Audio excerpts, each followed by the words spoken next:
이 공자는 그 논어편에서 이 군자 유삼계라는 말을 했습니다.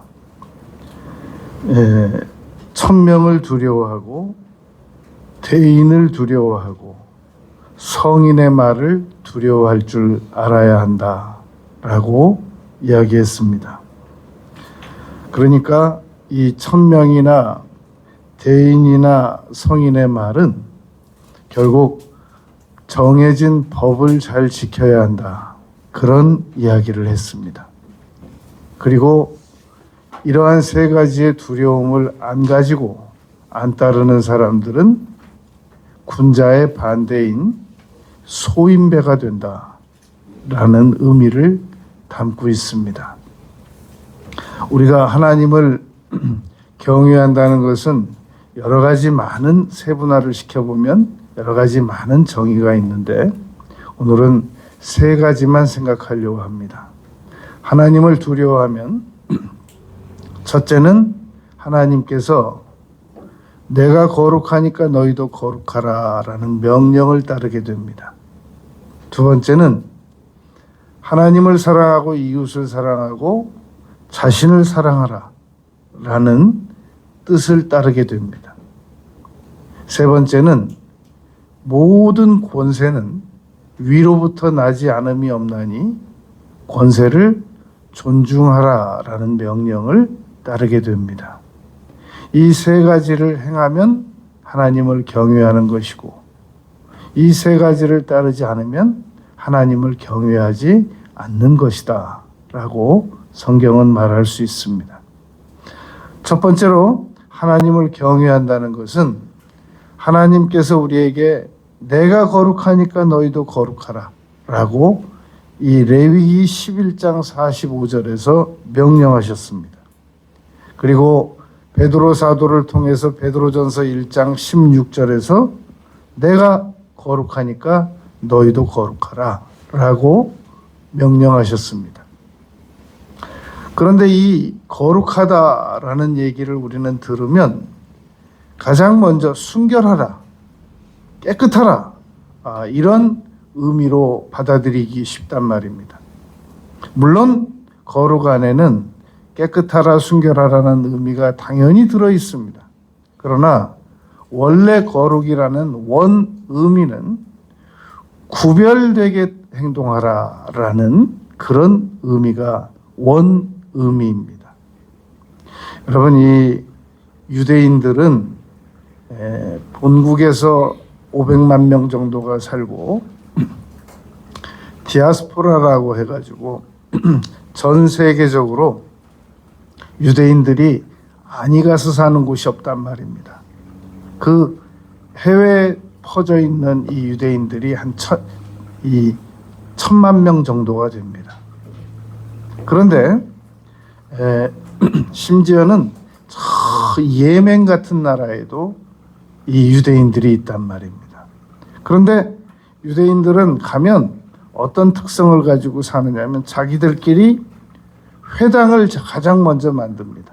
10가정 이상만 있으면, 5가정 이상만 있으면 회당 하나를 만들 수 있는데, 이 유대인들은 어느 나라에 가든지 자기들이 모일 수 있는 회당을 만들어서 거기서 예배도 드리고 거기서 교육도 받고 거기서 교제도 하고 그런단 말입니다. 그런데 이 유대인들의 그 외형을 보면 절대로 아이들을 그 나라 옷을 입히지 않습니다. 자기들이 입는 옷, 머리 스타일도 머리 하나를 따도 유대인들의 그 고유의 그런 머리 따는 방식, 음식을 먹어도 유대인들이 먹는 방식이 있단 말입니다. 그러면 그것이 선진국이나 다른 나라보다 더 순결하냐? 그건 아니란 말입니다. 구별된단 말입니다. 유대인들은 유대인들만이 정해진 그 고유의 문화적 관습이 있다.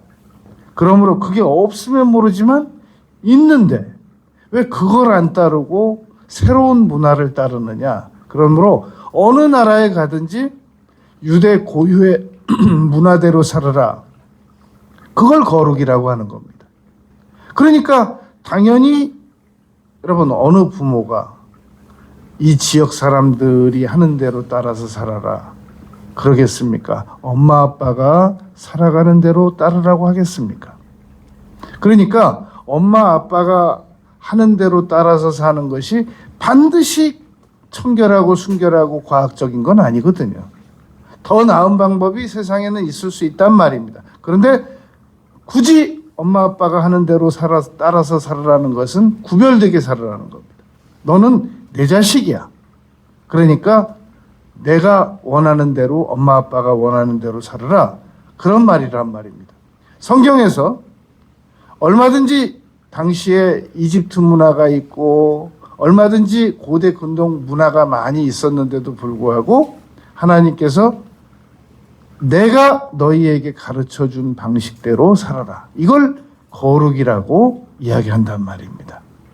당연히 그 거룩 안에는 세상 문화보다 더 모범적이고 더 하나님의 법도 잘 지키게 되고 그런 건 뭐 당연히 포함되어 있단 말입니다.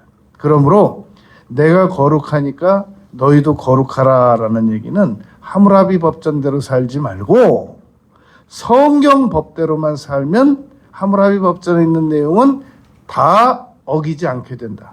다 지키게 된다라는 얘기란 말입니다. 여러분 우리가 성경에서 가르쳐 주시는 법대로 살면 현행 법에 걸리는 거 하나도 없습니다. 그러니까 다 현행 법대로 살면 성경에 위법된 내용들이 너무 많단 말입니다. 예를 들어서 차별금지법을 세상에서 정해놨다고 해서 그대로 살게 되면 성경에서 하지 말라고 하는 일을 하게 된단 말입니다. 만약에 세상에서 요구하는 대로 다 살게 되면 성경에서 요구한 주의를 거룩하게 지키는 것도 못 지키게 된단 말입니다. 그러므로 우리가 거룩하게 살라는 말은 세상 법, 다른 문화의 법대로 사는 게 아니라 성경의 법대로 살아라 라는 그런 의미인 겁니다. 여러분 이 출애굽기 3장에 보면 모세가 양을 치다가 갑자기 그 산에서 가시떨기 나무에서 불이 붙은 것을 발견하게 됐단 말입니다. 그러면 그게 정상적인 불이고 정상적인 가시떨기 나무라고 하면 금방 우수수수 이 나무가 떨어져 내려야 되는데 가시떨기 나무 탈 것도 별로 없는 나무에서 계속 그대로 형태가 유지되면서 계속 불이 붙어 있는 겁니다.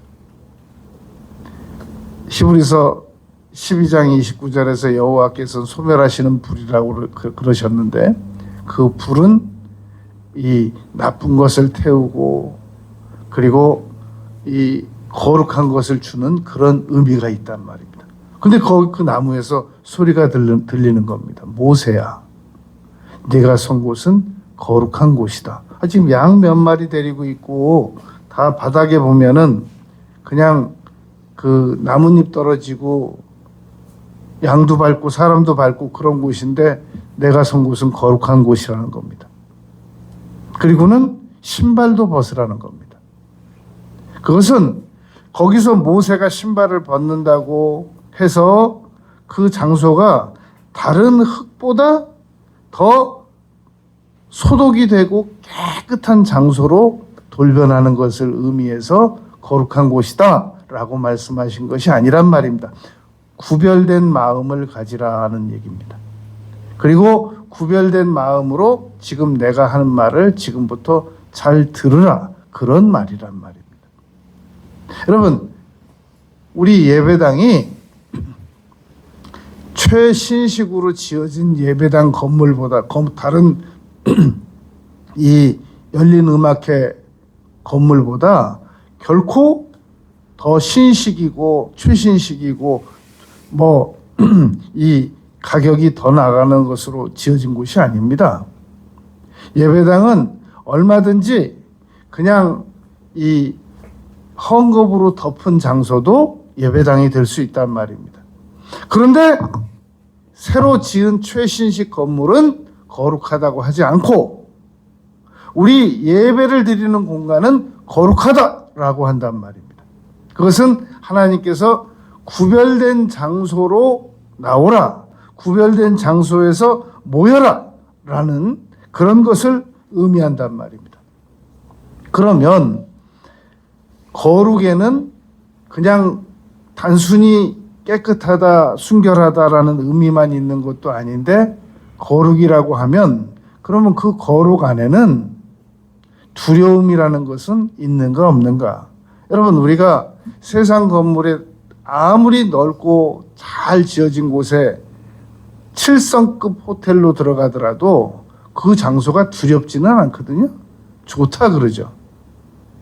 그런데 하나님께서 계신 아주 남루하고 낡은 예배당에 들어와도 두려움을 느낀단 말입니다.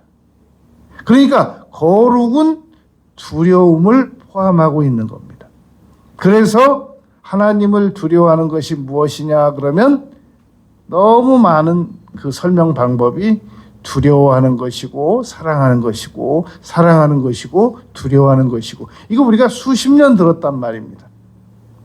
그러니까 그 두려움은 당연히 거룩 안에 포함이 되어 있단 말입니다. 그래서 우리가 그 두려움에 대한 그 근거를 살펴보면 모세가 갑자기 떨기나무 앞에서 하나님에 대한 두려움을 가지게 됐던 겁니다. 베드로가 밤새 물고기를 잡았습니다. 못 잡았습니다. 그리고 예수님께서 이 말씀하시기를 깊은 곳에 가서 그물을 내리라는 겁니다. 베드로 어부 상식으로는 말도 안 되는 소리인 겁니다. 낚시를 수십 년 한 사람이 볼 때 이제 낚시통 들고 와가지고 말도 안 되는 방법으로 낚시를 하겠다고 하는 모습을 지켜보는 것과 유사한 모습이었단 말입니다. 예수님께서 깊은 곳에 가서 그물을 내리라는 얘기는 전문 이 어부로서는 정말 기막힌 그런 요구였다는 겁니다. 그런데 분위기가 심상치 않은 겁니다. 왠지 모르게 도저히 거절할 수 없는, 거역할 수 없는 그런 위압감이 느껴졌던 겁니다. 그래서 시키시는 대로 그물을 깊은 곳에 내렸습니다. 그랬더니 이번에는 베드로가 놀라기 시작했던 겁니다. 엄청난 고기가 잡혔던 겁니다. 그러면 베드로는 바로 예수님에게 이렇게 제안을 했어야 합니다. 선생님, 제가 교만했습니다. 그러니까 이제부터 제가 원점으로 돌아가서 고기 잡는 방법을 다시 배우고 싶습니다. 제가 이 바다에 대한 이론도 개론도 선생님께 다시 배우고 싶습니다.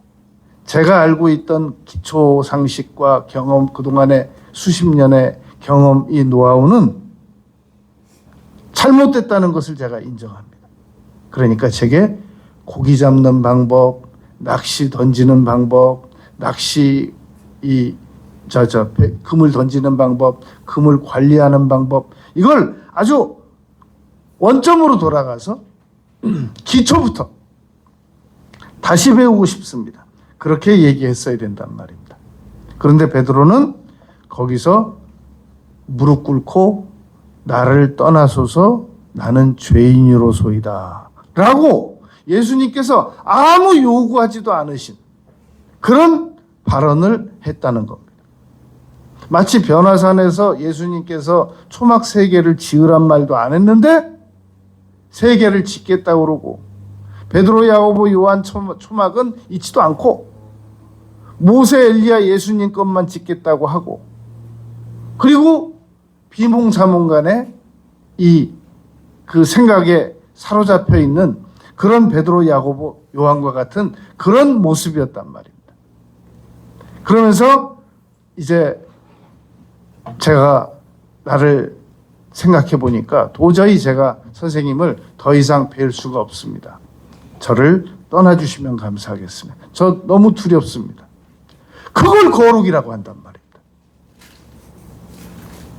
그러니까 우리가 하나님을 경외하라는 얘기는 베드로처럼 주님, 저는 도저히 주님을 제가 감당할 길이 없습니다. 저를 차라리 떠나주시면 감사하겠습니다. 이렇게 요구를 할 법하다 그 말입니다. 여러분, 오래전에 1970년에 이 제럴드 포드 대통령하고 이 잭 니클라우스라고 하는 그 전 골프 선수하고 그리고 이 빌리 그레함과 이 세 분이 골프장에서 만난 일이 있었습니다. 그런데 그 다른 한쪽에서 온 그 손님 한 명이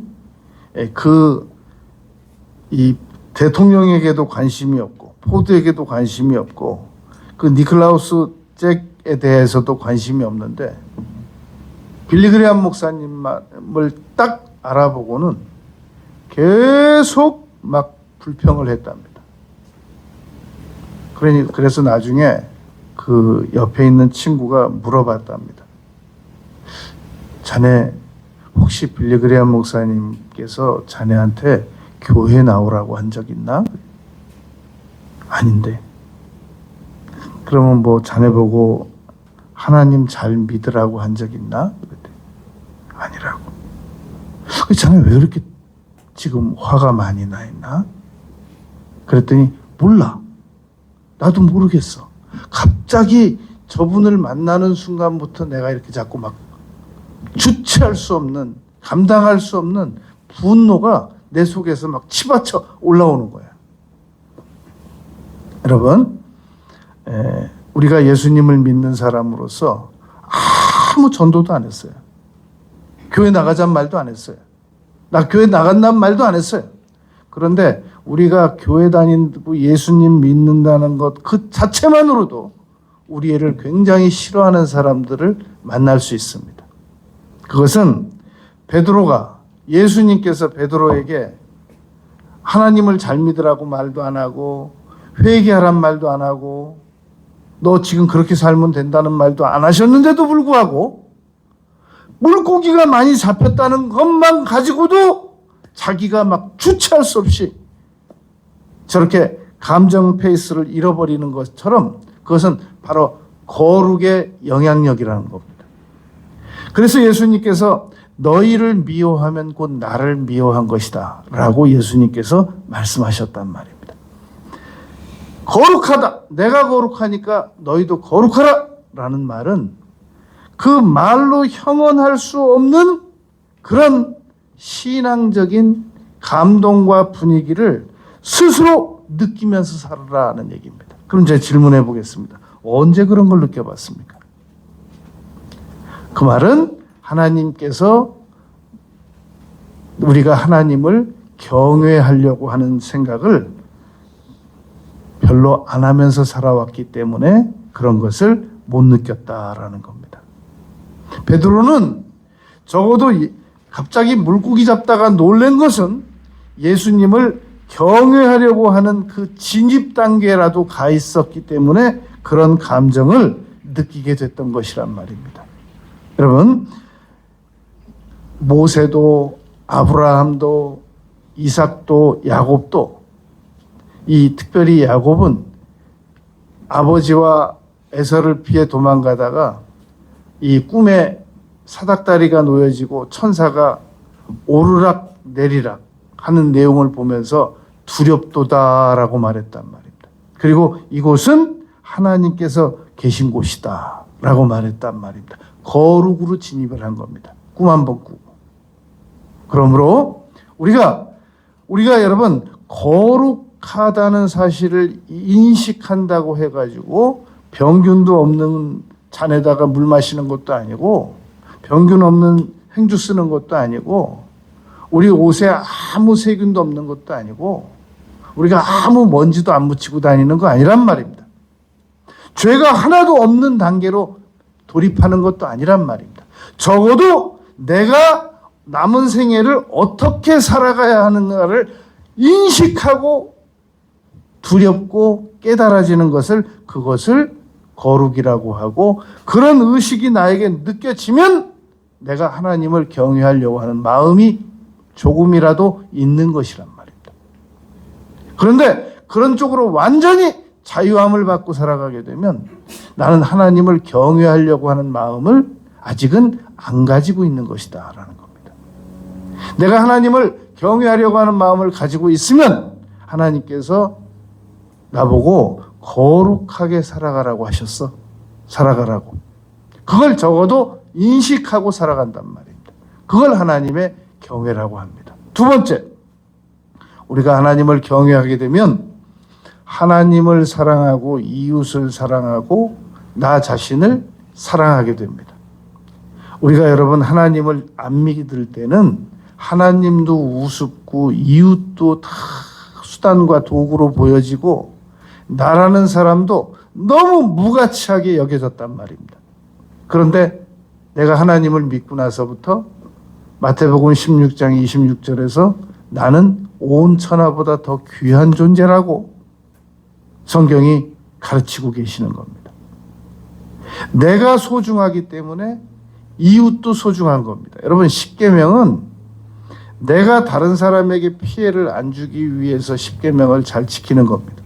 그러나 반대 입장에서 보면 상대 사람도 다른 사람들도 그 십계명을 잘 지키다 보면 그 법에 의하여 내가 보호를 받게 된단 말입니다. 그래서 우리는 서로 간의 법을 잘 지켜가면서 서로 간에 사랑을 하면서 마태복음 7장 12절 말씀에 보면 상대가 원하는 대로 네가 먼저 상대를 대접해라 라고 예수님께서 가르쳐 주셨단 말입니다.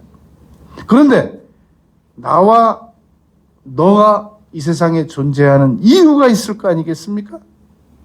나와 너가 존재하는 그 이유가 하나님께서 계시는 제1원인자시기 때문에 우리가 너도 이 세상에 있는 거고 나도 이 세상에 있는 거란 말입니다.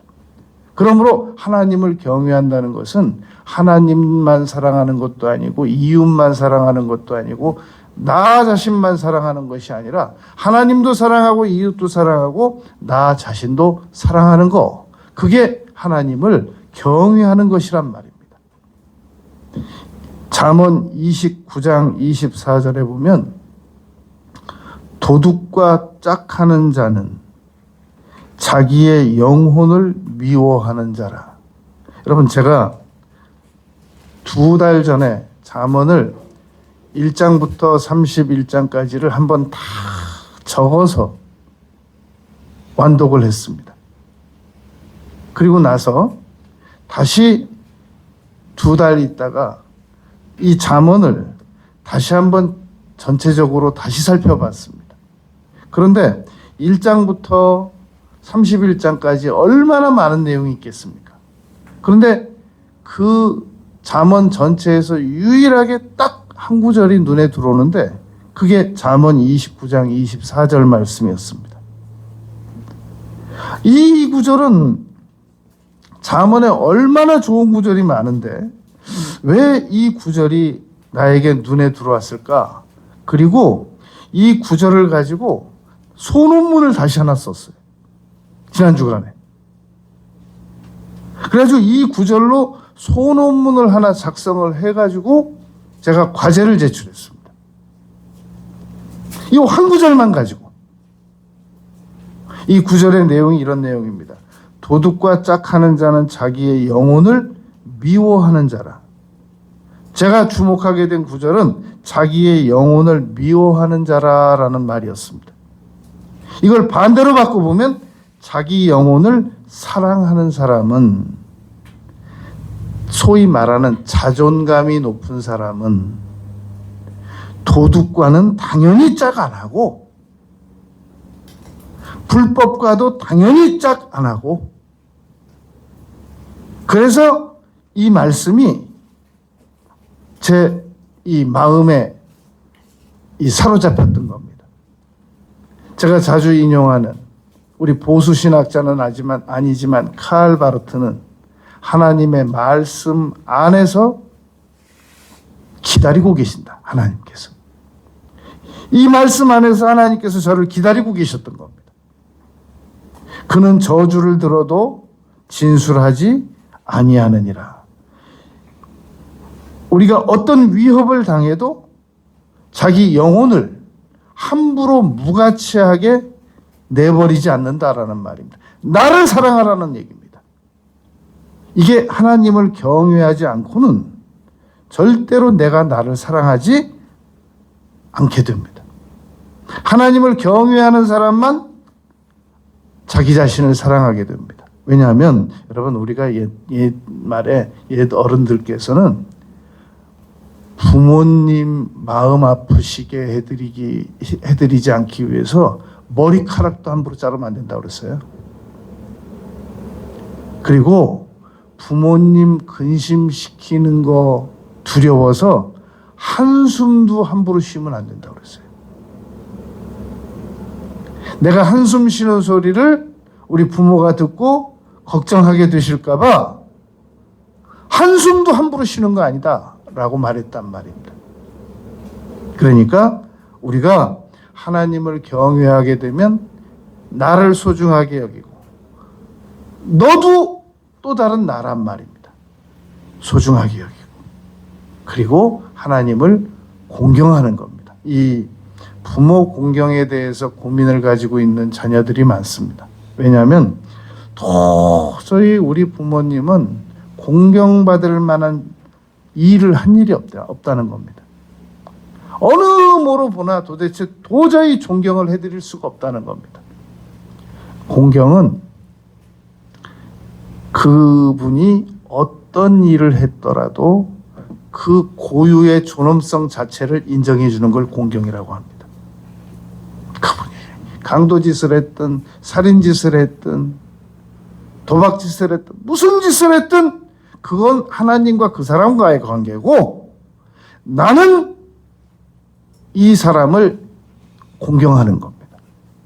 그러므로 우리가 여러분 세상에 나가서 여러 계층의 사람들을 만날 때 이 사람은 이런 짓을 했으니까 내가 존중할 필요가 없고 저 사람은 지금 저렇게 형편없이 사니까 내가 함부로 봐도 되고 그거 아니란 말입니다. 하나님께서 사랑하시는 그가 원수 되었을 때 이미 죽어주신 그 고유의 존엄 가치대로 내가 그 사람을 존중하는 겁니다. 내가 책임지거나 나설 일이 아닌 일에 내가 나서가지고 그 사람 판단해가지고 그 사람의 가치를 함부로 깎아내리는 거, 그건 우리가 하나님을 경외하는 태도가 아니란 말입니다. 세 번째, 우리가 하나님을 경외하는 것은 위에 있는 권세들에게 복종하는 겁니다. 여러분, 우리가 여객선을 타고 대서양을 건너간다면 내 마음대로 그 여객선을 이리 가라 저리 가라 할 수 없습니다. 그 여객선이 가는 동안 범위 내에서 내가 이리로 돌아다닐 수도 있고 여객선 뒤에 가서 있을 수도 있고 옥상도 올라가 볼 수는 있지만 그 여객선의 행로를 바꿀 수는 없단 말입니다.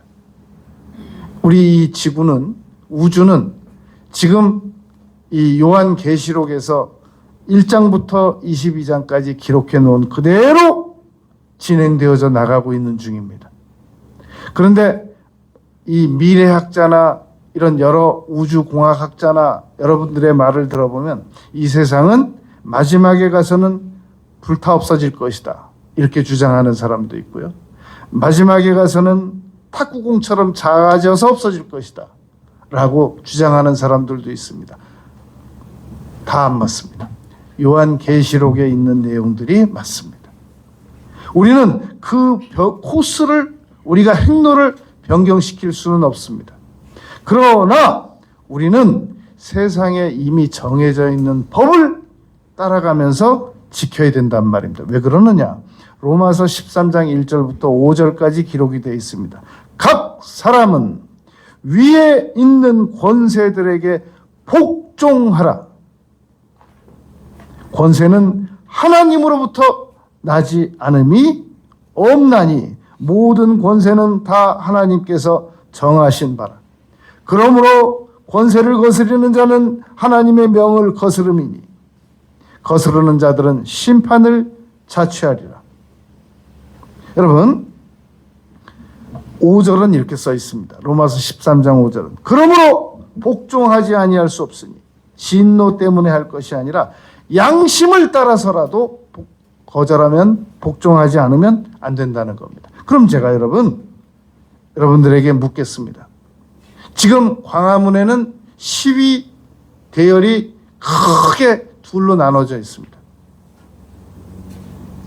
좌파와 우파가 있는 게 아니라 한 무리는 정해진 법을 지키지 말라는 주장을 하고 있습니다. 한 무리는 정해진 법대로 진행을 해달라고 주장하고 있습니다. 여러분들은 어느 시위에 참여를 하고 싶습니까? 정해진 법을 안 지켜도 된다라고 하는 데 가서 피켓 들고 시위를 하겠습니까? 정해진 법대로 따르라라고 하는 곳에 가서 시위를 하고 싶습니까? 만약에 저보고 정해진 법대로 안 따라도 된다고 하는 곳에 가서 시위를 하라고 그러면 저는 부끄러워서 그 자리에 못 서 있을 것 같아요. 그게 제가 시위를 하러 안 나가는 이유입니다. 목사님은 왜 광화문을 안 가세요? 저는 그게 부끄러워서 안 나간단 말입니다. 한 번도 간 일이 없고 앞으로도 갈 일이 없단 말입니다. 거기를 열심히 다니는 분에게 제가 좀 댁에서 기도나 열심히 하시죠 라고 여러 번 얘기하고 싶었지만 참고 안 했습니다. 그러면 법을 잘 지키라고 하는 사람들 쪽에 가서 시위를 하면 되지 않느냐? 그건 내가 책임지거나 나설 일이 아니란 말입니다. 그건 그 사람들이 알아서 충분히 자기 법을 지키면서 살아갈 의무가 그들에게 있는 것이고, 내가 해야 될 일은 내가 있는 장소에서 열심히 책임 다하는 일을 소명을 다하고, 그리고 하나님께 지금 내 죄도 다 감당을 못해. 내가 지은 죄도. 내가 거기 가가지고 다른 사람 보고 법 잘 지키라고 그럴 처지가 못 된단 말입니다. 여러분. 근데 내가 이 추운데 거기를 왜 가겠어요? 그런데 도대체 무슨 시간이 그렇게 많은지 거기까지 굳이 가가지고 법 안 지켜도 된다라고 주장하는 사람들은 어떤 마음을 가지고 살아가는지 나는 도대체 이해할 수가 없어요. 여러분, 헌법재판관들은 대법관이 3명 임명하고 국회에서 3명 임명하고 대통령이 3명 임명합니다. 그런데 헌법재판관들은 제쳐두고 대통령은, 여러분들이 다음에 대통령을 선출한다고 하면 법을 잘 지키는 사람을 선출하고 싶습니까? 대통령이라고 하는 권한을 이용해서 법을 안 지키는 사람을 임명하고 싶습니까? 지금 이 자리에 분명히 대통령을 선출한 사람이 있으니까 양심의 손을 얹고 제 생각을 해보세요. 법을 잘 지키는 대통령을 선출하고 싶습니까? 법을 안 지키는 사람을 선출하고 싶습니까? 대통령은 그 누구보다도 법을 잘 지키는 사람을 선출해야 됩니다. 앞으로도 그렇고 지금도 그렇단 말입니다. 문제를, 원인을 제시하고 조사를 받으라고 하면 나가서 조사를 받는 것이 하나님을 경외하는 사람의 태도고, 헌법이 주문하는 대로고, 법치국가에서 이루어져야 될 일입니다. 그런데 체면상 못 나가겠고 안 나가고 싶으면 그러면 조사를 와서 받아라 그러면 되는 거예요. 원래 내가 검찰청으로 가줘야 되고, 내가 원래 공수처로 가줘야 되는데, 내가 원래 경찰청 가야 되는데 내가 체면이 있어서 난 못 가겠다. 그러니까 와서 받아가라 그러면 된단 말입니다. 가지도 않고 오라고 하지도 않고 아무 법도 안 지키고, 이건 초법주의자가 하는 일이란 말입니다. 그것은 하나님의 명령을 따르는 것도 아니고 무식한 거고, 우리는 여러분 이번에 아주 너무너무 좋은 그 공부를 하고 있는 중입니다. 적용을 시켜보겠습니다. 우리가 예수님의 이름으로 명령을 하면 이 귀신들이 딱 나와야 됩니다. 검찰청에서 나오라고 하면 딱 나와야 되고, 경찰청에서 오라고 그러면 딱 나와야 되고, 공수처에서 오라고 그러면 한 번에 딱 가야 됩니다. 그런데 귀신들은 예수님의 이름으로 명령하면 절대 한 번에 나가는 법이 없습니다. 그래서 잘 지켜보시면 됩니다. 법치가 이기는지 버티는 사람이 이기는지 한번 잘 보잔 말입니다. 모든 권세는 위로부터 나지 않은 법이 없기 때문에 법이 요구하는 바를 계속 요구하게 되면 천하장사도 하늘 가서 별을 따오는 사람도 결국은 법 앞에 굴복하게 되어 있습니다. 이걸 믿잔 말입니다. 이걸 믿는 사람은 이제 예수님의 그쪽은 제쳐두고 우린 신경 쓰지 말고 예수님의 이름을 활용하시기 바랍니다. 누가복음 8장에 보면 예수님께서 명령하시는 바를 이행하지 않는 귀신들은 무적행으로 갇히게 되어 있습니다. 누가복음 8장을 읽어보면 예수님께 쫓겨나기 전에 귀신이 이렇게 얘기합니다. 저를 무적행으로 가라 하지 마소서. 예수님의 이름으로 우리를 괴롭히는 귀신들을 명령하면 이 귀신들은 한 번에는 안 듣고 10번에는 안 듣고 20번에는 안 듣고 100번에는 안 들어도 계속 반복해서 명령하면 반드시 듣게 되어 있습니다. 그게 법의 힘인 겁니다. 그게 권세의 힘인 겁니다. 누가복음 10장에서 내가 너희들에게 능력을 제어할 권세를 주었다라고 예수님께서 우리에게 말씀하셨단 말입니다. 여러분, 우리는 이 권세를 가지고 있기 때문에 트럭이 질주해도 그 연약한 교통순경이 세울 수 있는 것은 권세 때문입니다. 그냥 가면 되죠. 그럼 또 고지서가 가잖아요. 안 내면 되죠. 또 고지서가 가면 되죠. 안 내면 되는 거예요. 고지서가 10장 가고 100장 가고 1000장 가면 나중에 그 고지서 자기가 다 책임져야 됩니다. 좀 나와주셔야 되겠습니다. 안 나가면 되잖아요. 안 나가고 있잖아요. 언제까지 안 나가지는지, 영원히 안 나갈 수 있는지 보잔 말입니다. 그럴 수 없는 겁니다. 그게 법의 힘인 겁니다. 대통령보다 법의 힘이 훨씬 더 셉니다. 그 토마스 아퀴나스가 한 얘기입니다. 여러분, 우리는 그런 일은 내가 책임지거나 나설 일이 아니니까 다 맡겨두고 이제 우리의 현재 위치로 다시 돌아오잔 말입니다. 사무엘상 2장 30절에 보면 그러므로 이스라엘의 하나님 나 여호와가 말하노라. 내가 나를 존중히 여기는 자를 내가 존중히 여기고 나를 멸시하는 자를 내가 경멸하리라. 이거 하나님께서 정해놓은 법입니다. 여러분, 우리가 언제까지 이 법을 안 지키고 살아갈 수 있을지 모르지만 이건 법입니다. 계속 안 지키고 살아가면 우리는 반드시 이 법의 지배를 받습니다. 반드시 법의 처벌을 받게 된단 말입니다. 하나님께서 나를 경외하라 라고 성경은 가르치고 계시단 말입니다. 그런데 우리가 하나님의 법을 안 지켜요. 그러면 10번 안 지키고 100번 안 지키고 1000번 안 지킬 수 있지만 반드시 결과는 법대로 우리는 처벌을 받습니다. 그래서 우리는 남은 생애 동안 어떻게 그러면 하나님을 경외할 수 있느냐 하는 방법을 우리가 4가지를 생각할 수 있습니다. 내가 어떻게 하면은 그러면 이거 지켜도 되고 안 지켜도 되는 게 아니라 지켜야 되는 거군요.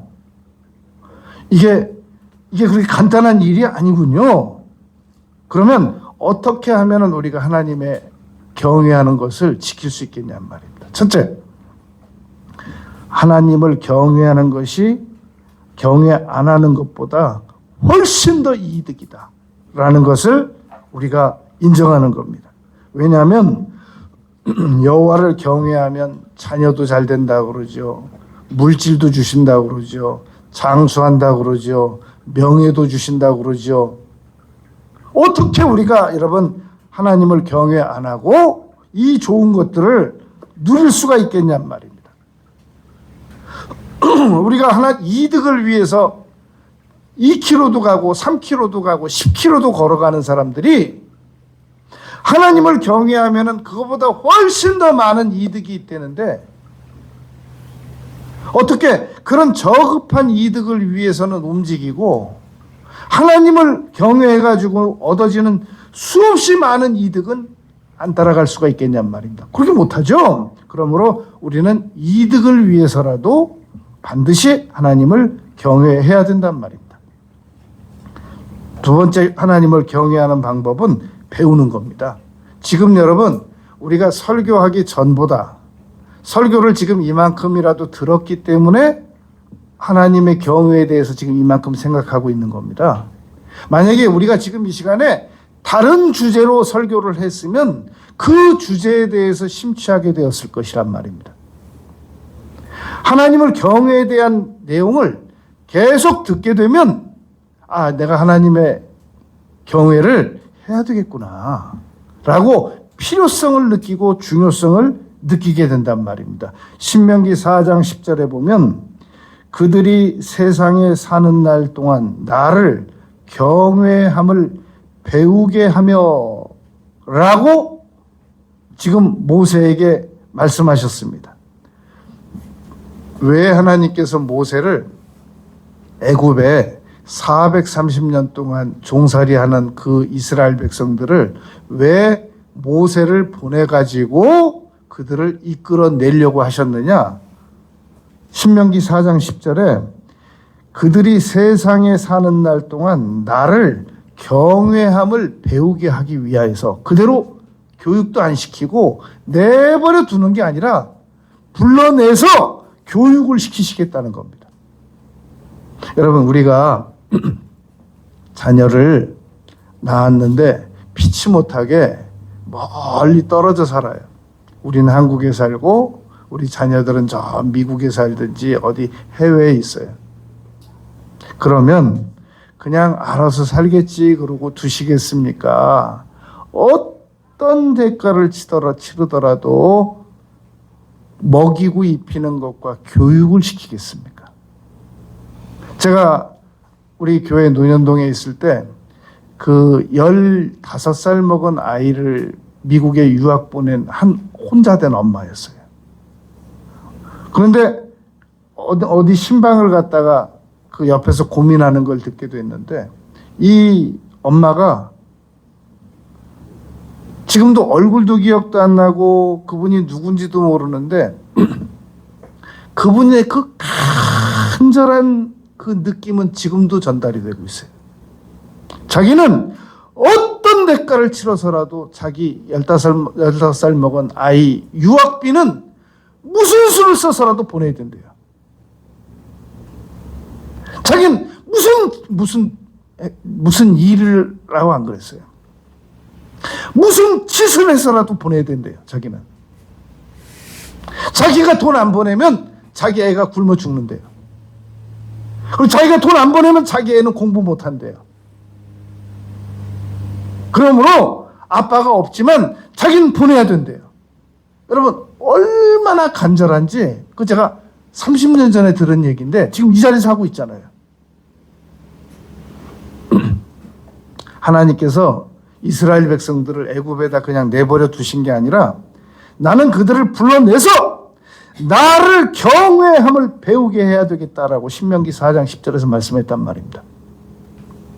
신명기 31장 13절에서 또 너희가 요단을 건너가서 차지할 땅에 거주할 동안에 이 말씀을 알지 못하는 그들의 자녀에게 듣고 내 하나님 여호와 경외하기를 배우게 할지니라 가르치라는 겁니다. 여러분 우리가 우리 자녀들에게 학원도 보내야 되고 학교도 보내야 되고 취미도 가르쳐야 되고 운동도 가르쳐야 되고 다 가르치시기 바랍니다. 그러나 하나님을 경외할 줄 아는 것을 안 가르치면 그 부모 교육은 심각한 수준에 있는 겁니다. 지금 그 자녀는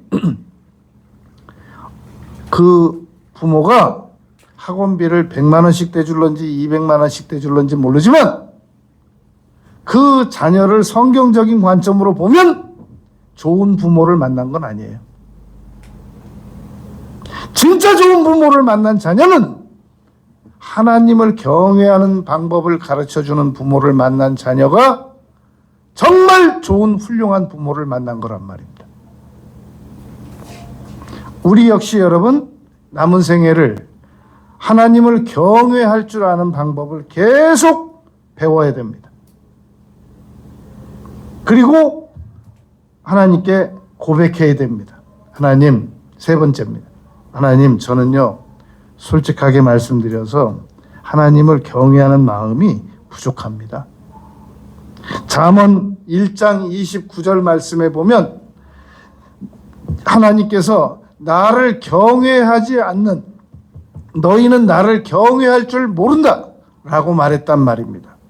그리고 요한복음 5장 42절에서 보면 예수님께서 이렇게 말씀하셨습니다. 내가 너희가 하나님을 사랑하는 마음이 없다는 걸 내가 알아 라고 말씀하셨단 말입니다.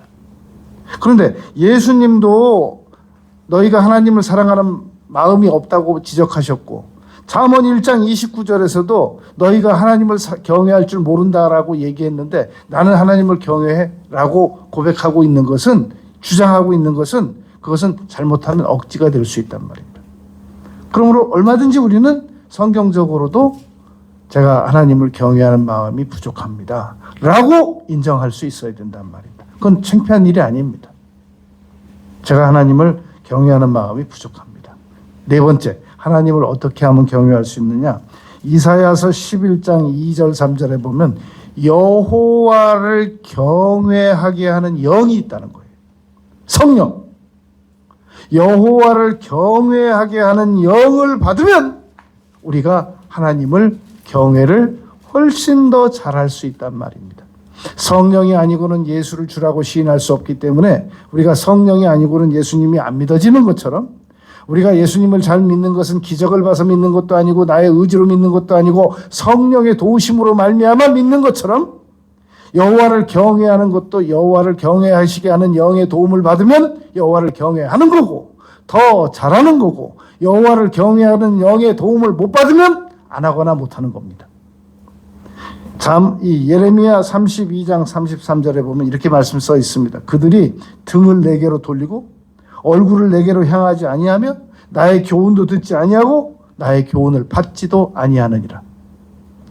그러면서 33절에서 5절을 넘어가서 38절에 보면 너희는 내 백성이 되고 나는 너희 하나님이 된다라는 언약 공식이 써 있고 39절에 이렇게 써 있습니다. 항상 경외를 하게 만들어 주겠다. 너의 마음에 하나님을 경외하는 마음을 내가 두겠다. 이 말은 하나님께서 경외 받고 싶으시다 이겁니다. 여러분, 우리는 오늘 크게 세 가지를 생각했습니다. 첫째는 우리가 하나님을 경외한다는 것은 하나님께서 내가 거룩하니까 너희도 거룩하라 라고 명령하신 것을 지켜드리는 겁니다. 두 번째는 하나님을 사랑하고 마음과 뜻과 목숨을 다해서 주 너희 하나님을 사랑하고 이웃을 사랑하고 우리 자신을 사랑하는 것. 그 명령을 지켜드리는 게 하나님을 경외하는 겁니다. 세 번째는 위로부터 권세를 존중하는 겁니다. 우리는 힘이 없어서 법을 잘 지키는 것이 아니라 하나님께서 정해놓으신 모든 법을 존중하기 때문에 우리는 법을 잘 지키면서 살 겁니다. 그것이 하나님을 경외하는 태도입니다. 그리고 네 가지를 분리시켜서 그럼 어떻게 하나님을 경외할 수 있느냐? 계속 신명기 4장 말씀처럼 공부하고 공부 안 하면 경외를 하고 싶어도 할 수가 없어요. 그리고 내가 경외를 할 마음이 없는 거. 깨끗이 인정하고, 네, 경외하고 싶은데 이게 잘 안 돼요. 인정하고, 그리고 성령님의 도우심을 받아서 자꾸 경외하는 마음을 부어주세요. 그러면 경외에 대한 이득이 아주 보통 많은 게 아닙니다. 명예 높아지고, 장수하게 되고, 건강하게 되고, 자녀 돌봐주고, 물질 주시고, 놀라운 축복이 우리에게 다가온단 말입니다. 남은 생에 하나님을 경외하며 살아가는 우리 모두가 되시길 바라겠습니다. 아버지 하나님, 저희들이 한 해를 정리하면서 하나님을 좀 더 많이 경외해드리지 못한 것을 깊이 죄송스럽게 생각합니다. 다 이제 새 해가 돌아올 때 하나님을 더욱 경외하는 그러한 저희들이 되겠습니다. 예수님 이름으로 기도드렸습니다. 아멘. 304장 찬송 드리겠습니다.